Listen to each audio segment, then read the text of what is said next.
tout de suite.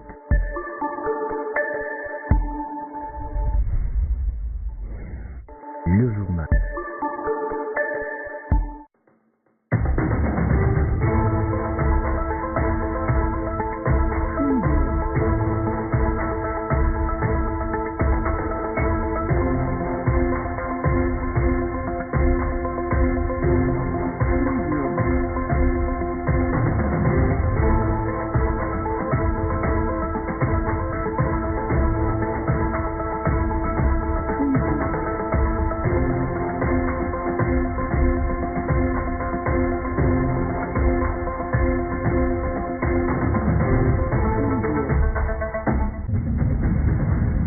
Les habitants du quartier Kamanyola en commune Manika lancent un SOS aux autorités compétentes face au problème du courant électrique qui persiste dans leur quartier. Le Vatican vient de confirmer Monseigneur Fridolin Ambongo, archevêque de Kinshasa, et remplace donc le cardinal Laurent Mosengo qui devient évêque émérite. Les détails, c'est dans ce journal. Mesdames, Messieurs, merci de vous joindre à nous pour ce journal. Les habitants du quartier Kamanyola en commune Manika à Kolwezi manquent le courant électrique. Ils veulent que les autorités puissent leur venir en aide. Odilon Mwepou. Les cabines bien placées, des câbles qui semblent être en bon état mais qui ne produisent pas. Ce sont des éléphants blancs. Un mois durant, ces habitants peinent. Pourtant, cotisations sont faites pour pallier à ce problème, mais la solution tarde à venir. Nous avons beaucoup souffert de ce côté. Nous voyons souvent des agents de la SNEL faire des cotisations partielles après partielles. Nous leur avons donné l'argent, mais ils l'ont bouffé. Par partielle, nous avons donné 25 000 francs. Après, ils nous ont encore demandé 20 000 francs. Les gens de la SNEL sont passés ici et nous ont dit qu'il y avait un problème avec un câble mère. Ils ont passé dans des cotisations pour avoir ces câbles. 2 semaines passées déjà, il n'y a aucune solution. Parmi les mots qui rongent cette cabine, des surcharges. Mais cette question reste épineuse. Ce sont des agents de la SNEL qui ont assez distribué le courant. Sur cette avenue, il n'y a que 4 poteaux, mais le courant n'a pas une bonne tension. Nous ne faisons que payer les factures, mais les choses ne s'arrangent pas. Que nos autorités nous viennent en aide.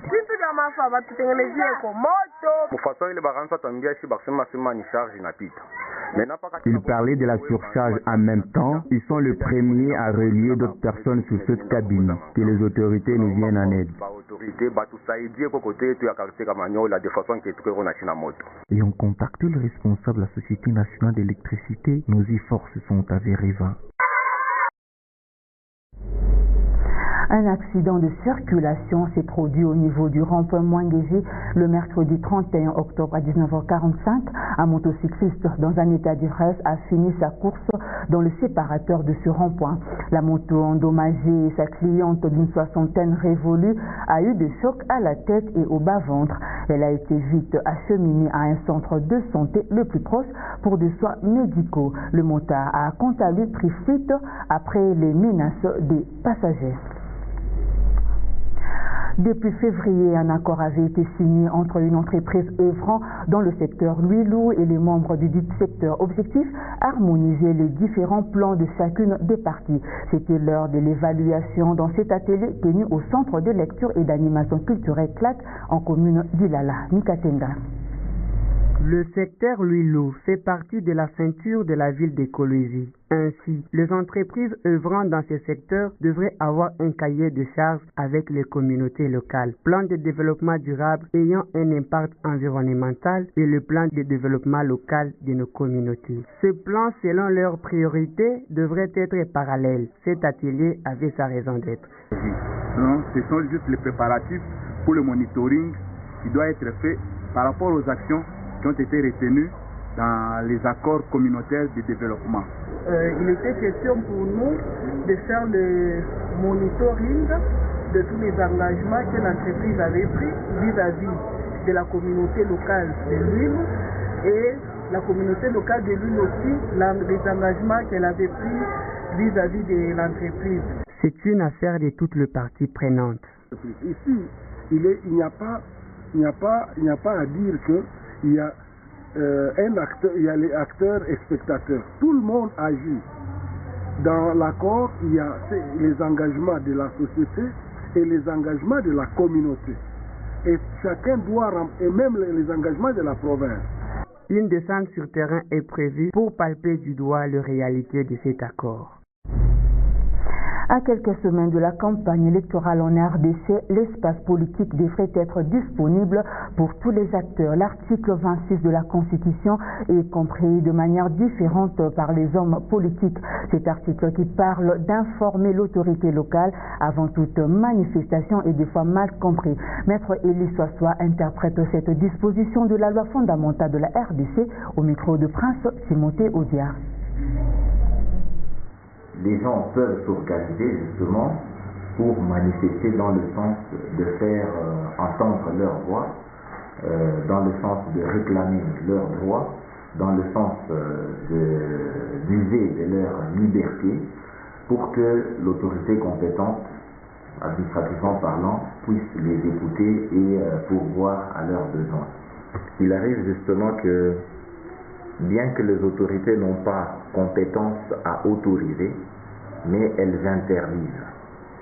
Ce n'est pas illégal pour autant, parce que lorsque nous continuons la lecture de la disposition, c'est vrai que les organisateurs ont l'obligation d'informer, mais la même disposition dit que cette manifestation ne doit pas aller à l'encontre de l'ordre public. Or, le garant de l'ordre public, c'est l'autorité administrative compétente de la contrée.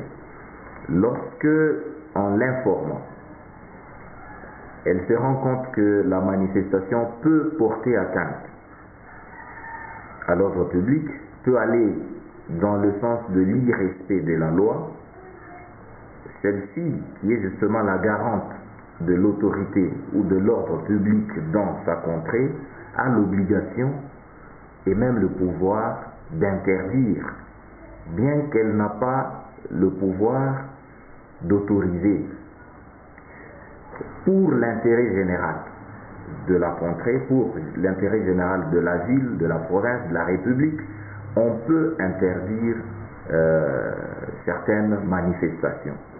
Mais lorsque on les fait pour l'intérêt privé, personnel, subjectif, en ce moment-là, on va à l'encontre justement de ce que la loi prévoit.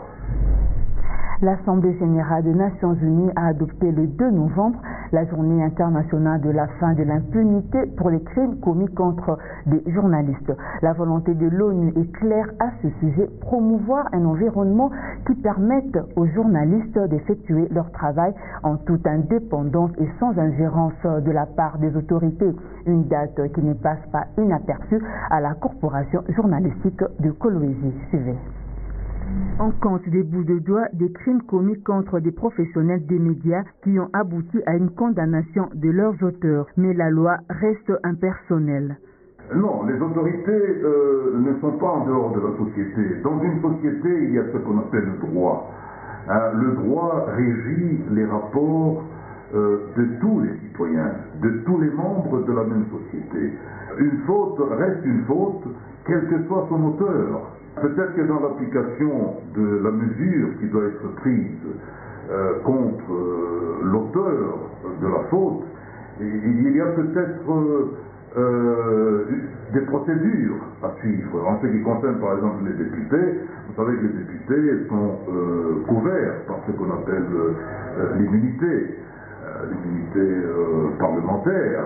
Il faut d'abord lever cette immunité parlementaire pour pouvoir punir un député. Ça, c'est dans la procédure. Mais de manière générale, tout le monde est soumis à la même loi et la loi qui est impersonnelle est opposable à tout le monde. La lutte contre l'impunité fait partie intégrante de la liberté d'expression, mais chaque journaliste doit respecter son code de déontologie. Le métier de journaliste, c'est un métier comme tout autre métier.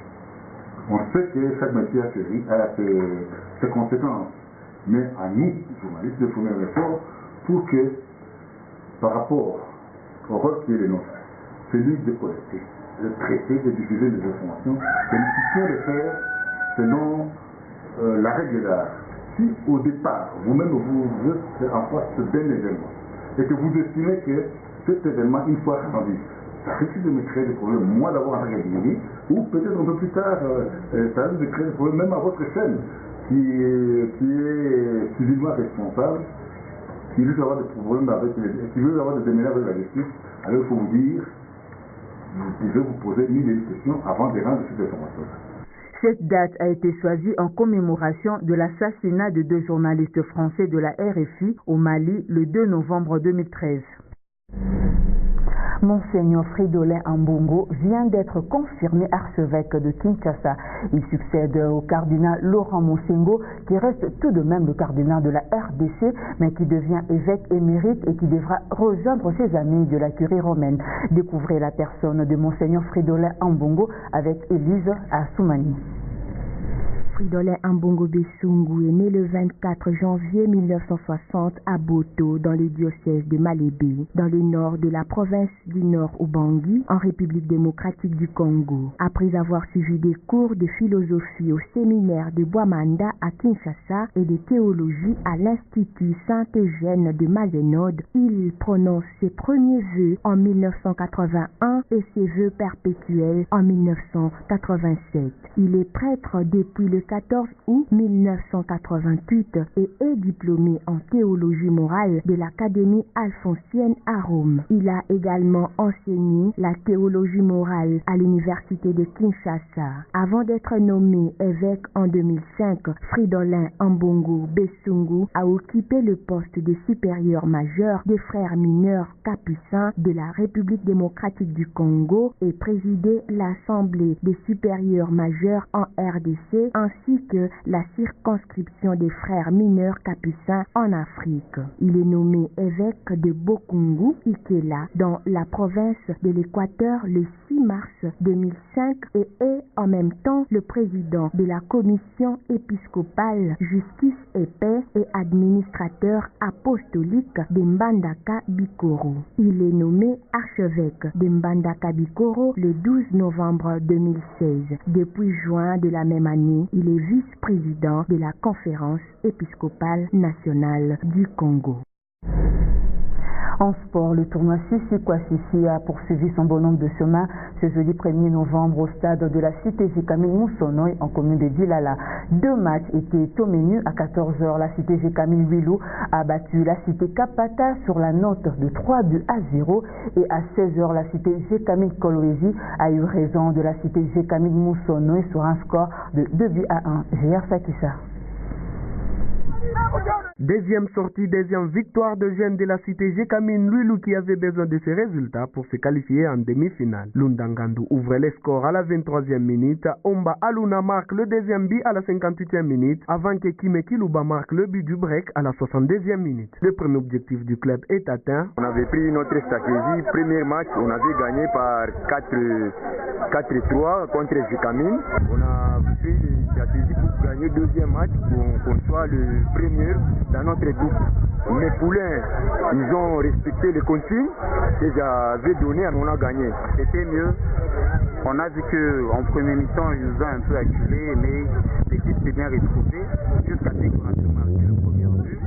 Et en deuxième mi-temps, on a vu que notre dimension avait un peu augmenté et nous avons su marquer 2 buts en deuxième mi-temps. Je suis trop joyeux et j'ai dit merci à tous mes 2 coachs qui m'ont soutenu durant toutes les épreuves des entraînements et aujourd'hui ils m'ont donné quand même leur confiance de jouer et de marquer le 3e but.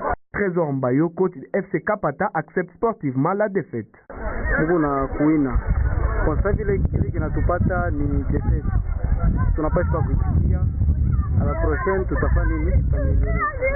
En deuxième rencontre, les jeunes de la cité Jekamine Moussonoy se sont imposés difficilement 2-1 devant l'équipe de la cité Jekamine Kolwezi. Ce journal est terminé. L'actualité se poursuit sur le www.ango.info. Merci de l'avoir suivi.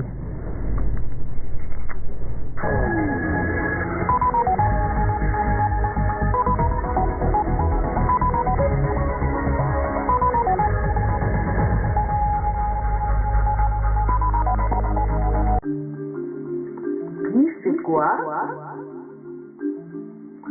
À vous de juger.